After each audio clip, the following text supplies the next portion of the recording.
आर्थिक रूप से संपन्न होना कौन नहीं चाहता, और इस आर्थिक संपन्नता को प्राप्त करने के लिए कुछ रूल हैं, कुछ नियम हैं, और उन रूल और नियम को अपना करके हम अपने जीवन में सिर्फ पैसे ही नहीं, अपार धन भी प्राप्त कर सकते हैं। और कैसे, सीधा इसी बात पर आगे बात करेंगे।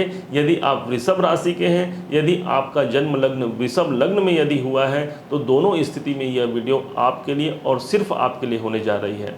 आइए प्रारंभ करते हैं। आप हमारे इस सफ़र में हमारे साथ बने रहें। अच्छा लगता है जब आप हमारे साथ बने रहते हैं, महसूस ही नहीं होता कि हम अकेले हैं। और यहाँ पर आप देखेंगे कि वृषभ राशि के जीवन में अभी अभी बहुत से अच्छे और बहुत से बुरे परिणाम देखने को मिले। अब जीवन में हम अपने पैसों को कैसे बढ़ाएं, क्योंकि पैसा सब कुछ तो नहीं, परंतु पैसा बहुत कुछ होता है, ऐसी मान्यता है, खासकर इस कलयुग में। तो उसी पैसे पर बात करने के लिए हमने कुछ पॉइंट लेकर के आए हैं। पहला कि सनी मनी, मतलब शनि का मैनेजमेंट को अपनाकर, शनि के मैनेजमेंट को अपनाकर कैसे हम जो है मनी को प्राप्त कर सकते हैं, कैसे धन को आकर्षित कर सकते हैं अपने जीवन में। तो यहाँ पर आप देखेंगे पहला पॉइंट हमने रखा है कि शनि का घर, मतलब इस वृषभ राशि के, इस वृषभ की कुंडली में शनि का घर कौन है। उसके बाद आप जानेंगे वर्तमान गोचर में शनि कहाँ है। फिर तीसरा सबसे इंपॉर्टेंट जो भाव होगा, शनि का मैनेजमेंट क्या है, और उस मैनेजमेंट को हम किस प्रकार से अपने जीवन में अप्लाई करें जिससे हम बेहतर परिणाम प्राप्त कर सकें अपने जीवन में सफलता और समृद्धि को प्राप्त करने के लिए। समझते हैं शनि का घर। तो आपको पता है कि वृषभ राशि, वृषभ लग्न के जो लोग होते हैं, यहाँ पर 2 नंबर लिखा है, तो शनि का घर कौन सा होता है, तो जहाँ पर 10 लिखा होता है और जहाँ 11 लिखा होता है वही शनि का भाव होता है। अब शनि का 10 लिखा है यहाँ पर और 11 लिखा है यहाँ पर, मतलब ये जो दसम भाव, जो नवम भाव है वो आपके भाग्य का हो गया, और दसम भाव है वो आपके जीवन में आपके कर्म का हो गया। वृषभ लगन, वृषभ राशि के जो स्वामी होते हैं वो स्वयं जो है शुक्राचार्य जी महाराज होते हैं, शुक्र होते हैं।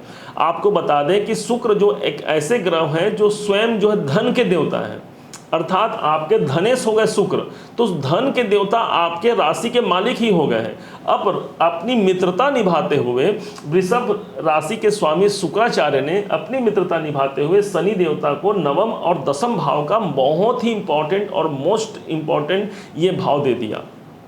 नवम भाव से बड़ा कोई भाव नहीं, क्योंकि यही भाग्य का भाव है, और दसम भाव से बड़ा कोई भाग्य नहीं, क्योंकि यही कर्म का भाव है। तो जीवन में भाग्य और कर्म दोनों का बैलेंस बनाते हुए वृषभ राशि के लोग बहुत ज़्यादा उन्नति करते हैं अपने जीवन में। अब समझते हैं वर्तमान गोचर कहाँ चल रहा है। तो आपको पता है कि 17 जनवरी सन 2023 को इसी शनि का गोचर आपके दसम भाव पर हुआ है। आपने अनेक वीडियो और अनेक माध्यमों से इस बात की पुष्टि पाई है। अब ये जानने का प्रयास करते हैं कि शनि कहाँ है, तो शनि आपके दसम भाव पर है। ये यहाँ शनिदेव विराजमान हो गए। अब शनिदेव आपके दसम भाव पर हैं, मतलब एक प्रकार से आपके कैरियर हाउस पर हो गए। परंतु अब देखते हैं कि शनि का मैनेजमेंट कहाँ है। तो हमने यहाँ लिखा शनि का मैनेजमेंट, तो अब इसी सूत्र को ध्यान से समझिएगा। तो शनि का मैनेजमेंट कहाँ पर है, तो शनि जहाँ बैठेंगे उस भाव से वो जहाँ जहाँ देखेंगे उनका मैनेजमेंट वही है। मैनेजमेंट अर्थात शनि का प्रबंधन कहाँ पर मैनेज कर रहे हैं शनि, और आपसे क्या चाहते हैं। यदि आप उनके मैनेजमेंट को समझ करके यदि कोई कार्य करते हैं तो निश्चय ही आपको अपार धन मिलेगा, क्योंकि शनि और शुक्र के मध्य एक कंप्रोमाइज हुआ है। एक दोनों के बीच में एक बात हुई है कि आप ये मानेंगे कि एक शनि ने ये कहा है कि हे शुक्रदेव, आप लगन के मालिक हैं, आप लगन के मालिक हैं और मैं कर्म का मालिक हूँ। सारे लोग आपकी ही पूजा करेंगे, मेरी पूजा कोई नहीं करेगा। तब शुक्राचार्य ने कहा कि धन तो मेरे पास है, परंतु जीवन में मनुष्य को धन मैं तभी दूंगा जब वो कर्मों के द्वारा मुझ तक पहुँचेंगे।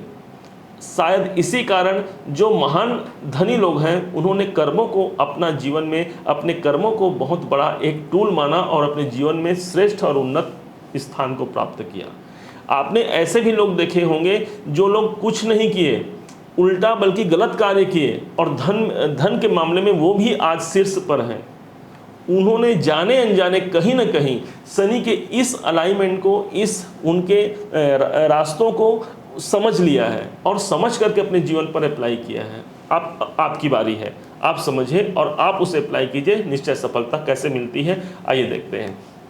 शनि यहाँ बैठे हैं, शनि जहाँ पर बैठते हैं ठीक इसके तीसरे भाव पर शनि की प्रथम दृष्टि होती है। तो 1 2 3 ये भाव, तो शनि की पहली दृष्टि आपके द्वादश भाव पर आ गई। गिनते हैं इसको 1 2 3 4 5 6 7 8 9 10 11 12, तो 12वां भाव शनि की तीसरी दृष्टि। तो सबसे पहला मैनेजमेंट, मतलब मैनेजर यहाँ बैठे हैं शनि, और इनका मैनेजमेंट सबसे ज़्यादा बन गया है आपके 12th हाउस पर। अब 12वें भाव से जुड़कर यदि आप काम करते हैं तो आपको पहला यहाँ पर इंक्रीमेंट मिलेगा। 12वां भाव कहेगा, सबसे पहले बता दें कि 12वां भाव ही वो निवेश है जो निवेश आप करना चाहते हैं। वो निवेश आपके पैसों का हो सकता है, वो निवेश आपके कर्मों का हो सकता है, वो निवेश आपके संबंधों का हो सकता है। यदि आप संबंध में मधुरता रखते हैं तो यहाँ पर आपका द्वादश भाव एक्टिव हो गया। आप यूँ समझेंगे कि शनि ने अपना प्रबंधन द्वादश भाव पर दिया है, तो आपका टोटल फोकस भी द्वादश भाव पर होना है। बहुत आपको बल लगाना पड़ेगा, ये आसानी से आपके हाथ आने वाला नहीं द्वादश भाव, क्योंकि शनि की बहुत करीब की दृष्टि होती है। इसलिए शनि यहाँ पर बहुत ज़्यादा एफर्ट लगाने के लिए बोलते हैं वृषभ राशि के लोगों को। आपको ध्यान देना है यहाँ पर अपने चिकित्सालय के व्यय को, यहाँ पर आपको ध्यान देना है अपने खर्चों को। अब ध्यान देना का मतलब ये हो गया आपके चिकित्सालय के व्यय होने वाले हैं, ये बात आप समझिएगा। शनि यहाँ पर आपके प्रबंधन दिए, अब कैसे भी करके आप उस प्रबंधन को आपको समझना है। हमें ऐसा प्रयास करना है कि वहाँ हमारा व्यय ना हो। आप यूँ समझिएगा, इस स्थान पर बहुत से सामग्रियाँ हैं। मान लीजिए ये हमारा कमरा है, आप जिस कमरे में हैं वहाँ बहुत सी सामग्रियाँ हैं, ये बहुत सारी सामग्रियाँ हैं, इतने सारे। अब उन सामग्रियों से हमें चूज़ करना है कि कौन सी सामग्री हम ले लें। अगर हम नहीं लिए तो हमारे ग्रह, हमारे शनिदेव उसे हमें स्वयं दे देंगे, और जब वो हमें स्वयं देंगे तो हो सकता है वहाँ पर हानि है, वहाँ पर डिप्रेशन है। ये भाव जो है वो आपके जीवन में बहुत सी बीमारियों का भी है, तो इसलिए इन हाउस से आपको वो भी मिल जाए। परंतु यदि हम अपने से चयन कर लें इस भाव को तो कितना अच्छा रहेगा। मतलब अपने निवेश को, अपने इन्वेस्टमेंट को हम स्वयं जो है वो निवेश करें, हम उन्हें देखें, समझें, परखें और कैसे उसमें सफल हो सकते हैं, इस पर यदि हम प्रयास करेंगे तो मानो कि आपने शनि के मैनेजमेंट को आपने समझ लिया और यहीं से आपके धन का फ्लो आना प्रारंभ हो जाएगा। अपने जीवन में अपने खर्चों का हिसाब आपको स्वयं रखना है, किसी और पर आपको भरोसा नहीं रखना है। यही वो स्थान है जो एकांतवास का स्थान भी माना जाता है, यही सैया सुख का स्थान भी माना जाता है, द्वादश भाव। इसलिए आपको उन सारे क्षेत्रों पर जहाँ जहाँ इनकी संभावना है, दृष्टियाँ हैं, उन स्थान पर आपको बहुत वर्क करने की आवश्यकता है। प्रबंधन है शनि देव का, और यदि शनि के द्वारा आपको मनी लेना है, क्योंकि शनि और शुक्र का कॉम्बिनेशन बताया है हमें अभी आपको हमने, तो इनसे यदि धन का लाभ लेना है तो यहाँ पर सबसे ज़्यादा इंपॉर्टेंट है आपको थर्ड हाउस को देखना ही पड़ेगा। अब बात करते हैं शनि की सातवीं दृष्टि की। ये शनि होगा तो 1 2 3 4 5 6 7, शनि की सातवीं दृष्टि आपके चतुर्थ भाव पर आया है। चतुर्थ भाव पर प्रबंधन करना है। प्रबंधन किस चीज का करना है? तो आपके प्रॉपर्टी का। आप देखिए कि मेरी प्रॉपर्टी कहाँ है। हो सकता है कि आपकी प्रॉपर्टी पर कोई सेंध लगा दे, आपकी कोई ज़मीन हो वहाँ कोई बगल वाला उस पर कब्जा कर ले, आपके कोई घर प्रॉपर्टी या खेत इत्यादि हो तो सकता है वहाँ पर भी कोई समस्या आ जाए, कोई विवादित स्थिति आ जाए। तो शनि का प्रबंधन है यहाँ, मतलब आपको वहाँ पर अपना ध्यान फोकस करना है। भाई शनि ने हमारी ड्यूटी यहाँ लगाई है, प्रबंधन किया है शनि ने, और साथ में हमको यदि इस भाव से जुड़ करके यदि हम अपने जीवन पर इस भाव से जुड़ करके यदि हम इसका प्रबंधन करते हैं कि हमारी प्रॉपर्टी कहाँ है, कैसे है, किस प्रकार से उन्हें हम नियंत्रित रख सकते हैं, तो मानो आपने शनि का प्रबंधन स्वीकार कर लिया है और आप उसी क्षण लाभ और धन के दायरे में आ जाते हैं और शनि के द्वारा आपका धन प्राप्त हो जाता है। क्योंकि यही वो भाव होता है आपके घर की माँ का, आपके परिवार का। तो अपने घर की माँ से संबंध अच्छा रखना है, इस भाव पर ध्यान रखेंगे। और साथ में फैमिली में, आपके परिवार में पारिवारिक जनों के साथ आप विशेष ध्यान रखेंगे कि रिश्ते अच्छे बने रहें। आर्थिक ही नहीं, मानसिक रूप से, और मानसिक रूप से ही नहीं, प्रत्येक किसी भी कारण से यदि उनको कोई तकलीफ है, आप वहाँ पर खड़ा होइए और खड़े होकर के उनके हर सुख दुख के आप साथी बनते हैं। मानो आपने शनि के मैनेजमेंट को स्वीकार कर लिया और आप आर्थिक रूप से संपन्न होने जा रहे हैं। क्या करना है अंतिम में 3 पॉइंट बताएंगे। अभी हम लोग चलते हैं शनि की 10वीं दृष्टि पर। ये 7वीं यहाँ आई तो 8वीं 9वीं 10वीं, तो शनि की जो 10वीं दृष्टि है वो आपके 7वें भाव पर आती है। तो शनि का मैनेजमेंट कहाँ आ गया? शनि यहाँ बैठे हैं, यहाँ से मैनेज कर रहे हैं कहाँ पर को? आपके 7वें भाव को। 7वां भाव आपका बिजनेस, आपके व्यापार में यहाँ पर हानि नुकसान की संभावना बन सकती है। तो आपको क्या करना है? अपने व्यापार बिजनेस में आपको उस प्रबंधन को ध्यान देना है। कैसे मैं अपने व्यापार को प्रबंधित कर सकूं, कैसे मैं उसमें लाभ को इम्प्रूव कर सकूं, कहीं कोई हानि की संभावना तो नहीं। आपको पहले से पहले अपने बिजनेस पर ध्यान देना है। यही वो भाव है जो आपके जीवन साथी का भाव है। तो जीवन साथी के साथ आपका रिलेशन यदि अच्छा होगा तो यहाँ पर शनि का प्रबंधन प्रूफ होगा और आपको मनी अपने आप मिलेगा, क्योंकि जीवन साथी स्थान ही वो 7वां भाव है अपने जीवन साथी का। ज्योतिष में ऐसी मान्यता है कि जिनका संबंध अपने जीवन साथी के साथ बहुत मधुर होता है, उनके यहाँ धन की कृपा भी अच्छी बनती है, लक्ष्मी वहाँ स्थिर रूप से निवास करती है। जिसके घर पे कलह होता है पति पत्नी के बीच, वहाँ आर्थिक विषमता देखी गई है। और शायद इसीलिए कहा गया है कि जहाँ सुमति तहाँ संपत्ति नाना और जहाँ कुमति तहाँ विपत्ति निदाना। तो विपत्तियों को बढ़ने से रोकना है और अपने परिवार में, अपने दाम्पत्य जीवन में आपको बहुत मधुरता से चलना है। यही वो स्थान है जो आपके मित्रों का स्थान भी है। तो मित्रों से भी यदा कदा आपको बहस से बचना चाहिए, कोई विवाद की स्थिति से बचना होगा।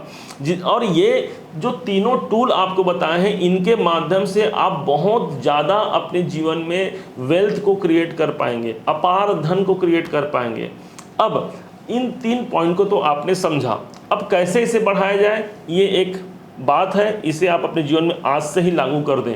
फिर देखिएगा ये शनि का जो ट्रांजिट हुआ है यहाँ पर 2.5 साल के लिए हुआ है, और इस 2.5 साल के अंदर हम यहाँ पर कोई भी बात शास्त्र से विरुद्ध जाकर के आपसे नहीं कहेंगे।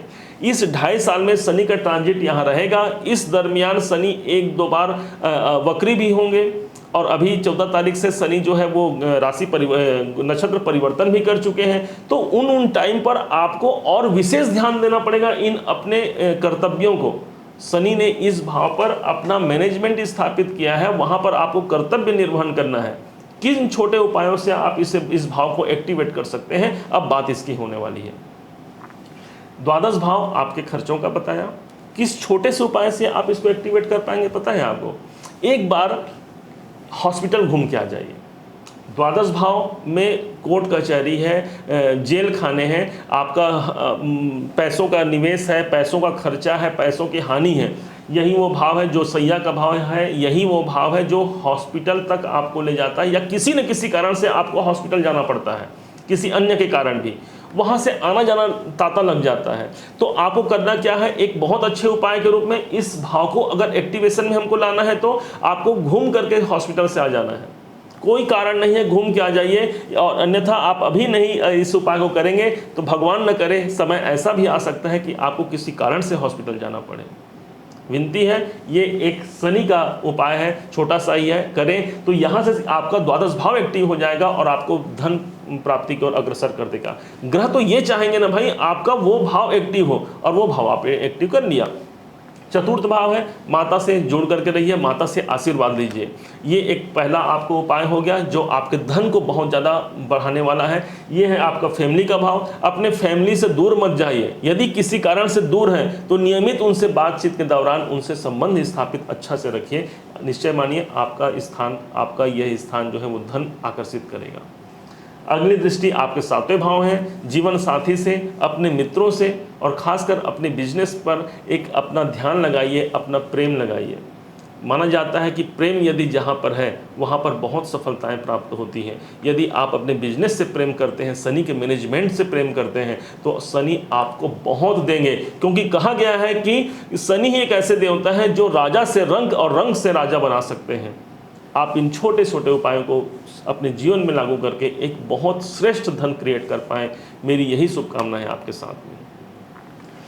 उम्मीद है आप सब इसे समझ पाए होंगे। अब आप इसे समझ पाए होंगे तो अपना प्यार लाइक के रूप में ज़रूर दीजिएगा, एक कमेंट करके मेरा आत्मबल बढ़ाइएगा, और अभी तक यदि चैनल को आपने सब्सक्राइब नहीं किया है तो सब्सक्राइब कीजिएगा। आपके लाइक और कमेंट से हमें बहुत मोटिवेशन मिलता है कि भविष्य में हम बहुत अच्छा कार्य कर पाएँ।